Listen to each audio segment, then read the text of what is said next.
Hey everyone, it's been a while, I know, and yeah, I've been on vacation, I'm rejuvenated, I'm ready to get back at it. But on my time off, I saw this really weird, out-of-nowhere take.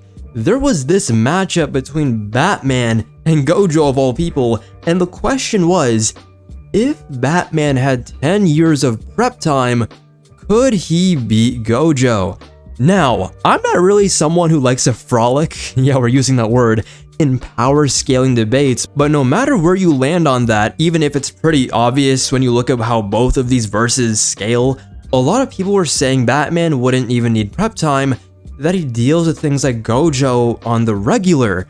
And when you think about it, they're not even wrong to bring that up. This guy has access to Nth Metal explosives that damage Doomsday clones, New Gods, somehow even Wonder Woman and Justice League level threats. And that same Nth Metal I was talking about, he has it in such an abundance, he can use it for multiple tools, and these tools, mind you, can interact with ghosts, interdimensional beings, and things that don't even technically exist in the way that we understand existence, and can still wipe you from existence, can go onto your dimensional frequency and just blip you out of there. Like, yeah, I'm stuttering because this guy is a walking armory. He's one of the smartest men in the universe, and people still don't put respect on his name. He's countered things that shouldn't be counterable and adapted to things that don't even make sense to adapt to, but the way that we see his thought process and what he's using and the tools that he has at his disposal, it eventually starts making sense.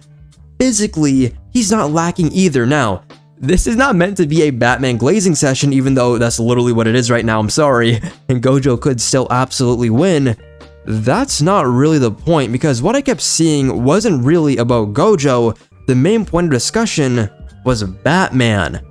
People kept defaulting to the same idea. Instead of having an intellectual conversation, they just resort to, he's just human. And at some points, I'm getting a bit annoyed by this, we have to stop doing that. It's the big 2026, we've seen too much. The he's just human argument doesn't really hold up anymore, at least not in the way that people think it does. The biggest lie in comics isn't power scaling or consistency or something about retcons. It's the idea that human characters are actually human. Not in the way that we are, not even close. When people say Batman is human, what they really mean is that he started as human. He doesn't have any powers, any mutations, any alien biology, any cybernetic enhancements, at least right now he doesn't. But if you actually look at what he does on a consistent basis, what he survives, what he reacts to, and what we see him do on a random night, you're not looking at a normal human being anymore, you're looking at something else entirely. And it's not just Batman. Daredevil, Nightwing, the Punisher, Green Arrow, Bullseye, Deadshot, these are all characters that get grouped under the street level human moniker or label, but these things are doing a lot of the heavy lifting for the perception of these characters, because once you actually break it down, what they do, the illusion that a lot of people are having, what they see, it starts to fall apart pretty quickly. Take reaction speed as a starting point, because this is usually where things get brushed off the easiest. We have all seen bullet dodging, not the watered down version where somebody predicts where the gun is going to be aimed at. I'm talking about reacting after the bullet has been fired. Batman has had statements and moments where he perceives bullets in slow motion, where it's described to the point that he feels, and I quote, that he could pluck them out of the air. Not that he could, but the fact that he feels like he can do that with no problem should tell you something. That is not peak human, and it's definitely not something you can train your way into in real life. Daredevil takes it even further in some cases. There are sequences where he's deflecting or avoiding multiple dozens and dozens of bullets and gunfire in rapid succession from different directions while actively moving through a fight. It's almost like he's like Wonder Woman blocking multiple bullets with his bracelets with the billy clubs. It's like, this is not humanly possible, and it was never meant to be. It's not one clean dodge we see from him, not a lucky moment. These are consistent, repeatable reactions to something that should be way too fast to respond to. It comes to the point that when something happens so many times, It is not an outlier, it just is what it is. Everyone keeps pulling moments where Batman does things out of the ordinary, but then you realize after reading his publication history that it's very ordinary and you're just now catching the wave. So obviously with your preconceived notion of what Batman is supposed to be as a, like the Dark Knight in Christopher Nolan's movies as a normal human, of course you're gonna see it as bad writing because you don't know the baseline of Batman, even though a lot of people claim to be fans of the character. But I'm not trying to get pretentious here, so obviously I'm gonna calm myself down because not everybody knows everything. Well, as I've said before, or as I'm going to say right now, people who have the least to say often speak the most. Like, sit down, you don't know what you're talking about. Anyhow, going back to Daredevil, somehow with all of these feats, nobody really questions these bullet dodging and bullet blocking and deflecting. It just gets accepted as a part of the character, and most people would agree that Batman beats Daredevil. So how does this work? This is where the inconsistency comes in, because the moment we see somebody like Batman or a character like him shows that type of strength, it feels like it's a little too high. Suddenly, realism becomes a priority. That's where people draw the line, even though we've already crossed it multiple times without anybody saying anything. The same thing happens with Marksmen, and this might be the clearest example of how selective that logic can be. Characters like Bullseye, Deadshot, and Green Arrow operate on a level of precision that borders, it doesn't even border, it completely surpasses the limits of absurdity.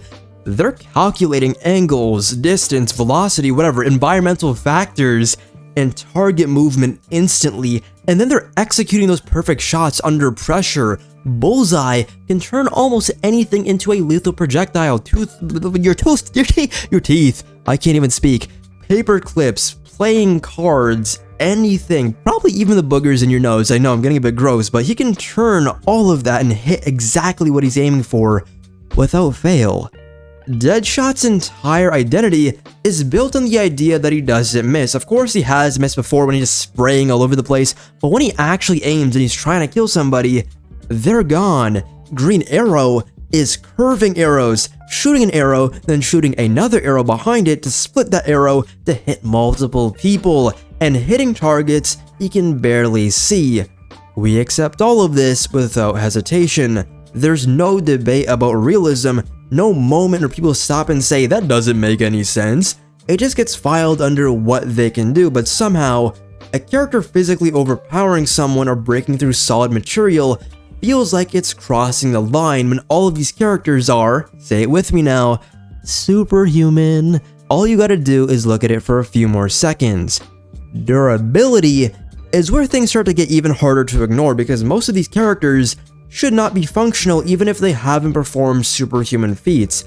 They get shot, stabbed, blown up, electrocuted, poisoned, and crushed on a regular basis, and not in minor ways. These are injuries that would realistically end someone's life, or at the very least, take them out of the fight permanently. They would be retired. In comic land though, they recover, adapt, and get back into the fight far quicker than any normal human should, sometimes without any clear external explanation, like a Lazarus pit or some magic or some gift from the heavens above. It gets brushed off as fiction, which is fair, but that explanation kind of avoids what's actually happening. Their bodies are handling trauma at a level that doesn't match real-world biology. Why does that matter? Well, it doesn't matter to me, but it matters to some people for some reason, even though they won't take the time to think about very basic injuries that people experience in the real world and apply that logic to these characters. They only come to these opinions when it's thrown right into their face, when something very absurd happens where you'd have to fall asleep to even realize and recognize the dissonance between reality and fiction. Their pain tolerance and their ability to keep functioning under damage that should completely shut them down are not normal human traits. At a certain point, the peak human claims start to feel more like we're just throwing technicalities out there if we go by this framework. It's not an accurate description. It is for their world, but once you apply it to other arguments, it stops working. Comics even give you an in-universe explanation for this, with ideas like chi being something that can be trained and weaponized.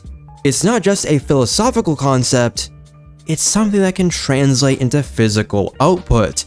Strength, speed, endurance, recovery, healing, these are all things that can be enhanced through discipline and mastery in ways that go beyond what we consider realistic. Once you accept that, the gap between human, quote-unquote, and superhuman, quote-unquote, starts to blur a lot more. And this isn't even something unique to Western comics. Anime has been doing this for years without any confusion about it. Shows like Baki take human characters and push them into absurd territory purely through training and experience. You have fighters in this show reacting to blows that should be impossible to see from your retina, but they do. These attacks generate force that affects their surroundings, wind pressure, and they're also surviving impacts that would completely break a normal person. But maybe the problem is that it works on the absurdity. There is no question about whether they're still human in the same way that we are, because they make it very clear that they aren't operating under the same limits anymore, similarly to One Punch Man and Saitama. But the same logic does apply here, whether people consciously acknowledge it or not. When a human character fights somebody who can lift multiple tons, react to high-speed attacks, and survives encounters with beings far beyond the normal scale that they fight, they're already operating on a different level. It's just a lot more subtle, but once you start piling all the evidence and all the moments where they do these things, these impossible feats, it looks very intentional. We also have to factor other variables like their intelligence, skill, and equipment, because those things don't work without a physical baseline that can support them. If me or you tried to shoot a grappling hook of that size with that power, our arm would be dislocated or even ripped off. So when people look at Batman or any other character like Daredevil or Punisher and say he's just human, what they're really doing is trying to apply real-world limitations to a fictional standard that clearly doesn't follow those rules. It creates this weird disconnect where we accept certain feats without question but reject others because they feel too far removed from reality. But when you look at the timeline, you see that it's perfectly valid and within their capabilities. So to wrap this rant all the way back around, human in comics, from my perspective, is more of a category than it is a limitation. It tells you where the character started, not where they ended up. Within their world, they might be considered baseline, but that baseline is already elevated far beyond anything you or me could realistically compare to. If you took any of these characters and placed them into the real world, they wouldn't just stand out, they would completely break our understanding of what a human body is capable of. And that brings us all the way back to the Batman vs. Gojo debate, all the way back to where we first started, where this whole rant was conceived, because we see people immediately dismiss Batman on the basis that he's human. They're not evaluating the character as he exists in his own world. They're evaluating a version of him that doesn't really exist. A simplified, grounded version that ignores everything he consistently does. You don't have to believe Batman would win, that's not the argument I'm trying to make, but if the reason you think he loses is that he's just human, then the conversation is already built on something that isn't true. And once people actually accept that and stop being ignorant and stop sounding like two rocks slamming against each other like their neurons are not even firing, a lot of these debates start sounding a lot more interesting. Not my character has hollow purple and can flick his hands and Batman goes poof. That just annoys me so much, because if you're going to have a debate, a power scaling debate, which I absolutely have a disdain for because I would rather talk about themes and story and just characters themselves and what makes them interesting, but you know, we're not here to talk about all that. But if you're going to act like power scaling is so important to story, not consistency, power scaling, then at the very least have your discussions and your arguments sound logical and not like two action figures butting against each other and your action figure wins because it's bigger than mine. You know what I mean? At least come at it from an unbiased perspective. But yeah, guys, Let me know what you think down below. Remember to like, subscribe, and turn on post notifications so you know when a new video goes live. And yeah, see you all later. Take care. Deuces. Peace.